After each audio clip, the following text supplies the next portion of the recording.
আসসালামু আলাইকুম। ভিডিওটি দেখার জন্য অসংখ্য ধন্যবাদ। আমি ইস্টার্ন মেডিকেল কলেজের পঞ্চম বর্ষের একজন শিক্ষার্থী। আজকে আমি একটি রোগ নিয়ে আপনাদের সাথে আলোচনা করব। আর কোনো রকম জটিলতা ও সন্দেহের ক্ষেত্রে সবসময় বিশেষজ্ঞের পরামর্শ নেওয়াই শ্রেয়। তাহলে যে রোগটি সম্পর্কে আজকে আমরা আলোচনা করব সেটি হচ্ছে ব্যাকটেরিয়াল কনজাংটিভাইটিস। কনজাংটিভাইটিস মানে হচ্ছে চোখ ফোঁটা, চোখে এরকম কেতুর জমা হয়, ময়লা জমা হয় সেটা। এটা ব্যাকটেরিয়াল হতে পারে, ভাইরাল হতে পারে, অ্যালার্জিকও হতে পারে।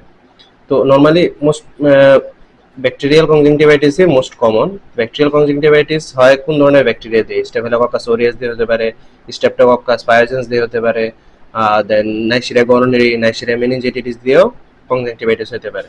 তো ব্যাকটেরিয়ার ক্ষেত্রে ট্রিটমেন্টের ক্ষেত্রে আমরা অ্যান্টিবায়োটিক ড্রপ ইউজ করি। অ্যান্টিবায়োটিক ড্রপ ক্লোরামফেনিকোলের ড্রপটা আমরা প্রিফার করি। ক্লোরামফেনিকোল কি করে? প্রোটিন সিনথেসিস ইনহিবিট করে, ব্যাকটেরিয়ার যে প্রোটিন সিনথেসিসটা সেটা ইনহিবিট করে এবং ব্যাকটেরিয়ার ডিএনএ ডেভেলপমেন্টটা ইনহিবিট করে রাখে।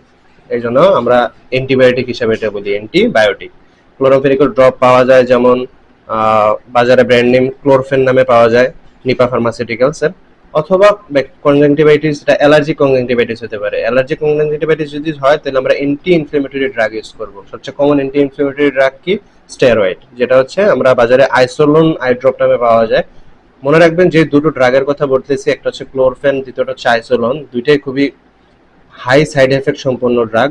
অ্যান্টিবায়োটিক কখনোই বিশেষজ্ঞ পরামর্শ ছাড়া ইউজ করবেন না, আর স্টেরয়েডও কখনো নিজে নিজে বিশেষজ্ঞের পরামর্শ ছাড়া ইউজ করবেন না। কিন্তু আপনাদের জানার স্বার্থে আমরা এটা আপনাদের সাথে শেয়ার করতেছি যে ব্যাকটেরিয়াল কনজাংটিভাইটিস হলে ব্যাকটেরিয়া মারার জন্য আমরা অ্যান্টিবায়োটিক ইউজ করতে পারি, অথবা অ্যালার্জিক কনজাংটিভাইটিস হলে অ্যালার্জির যে ইনফ্লেমেশনটা এটাকে অ্যান্টি ইনফ্লেমেটরি ড্রাগ হিসেবে আইসোলোন ইউজ করতে পারি। আজকের জন্য এতটুকুই। ভিডিওটি ধৈর্য নিয়ে দেখানোর জন্য অনেক ধন্যবাদ। আসসালামু আলাইকুম।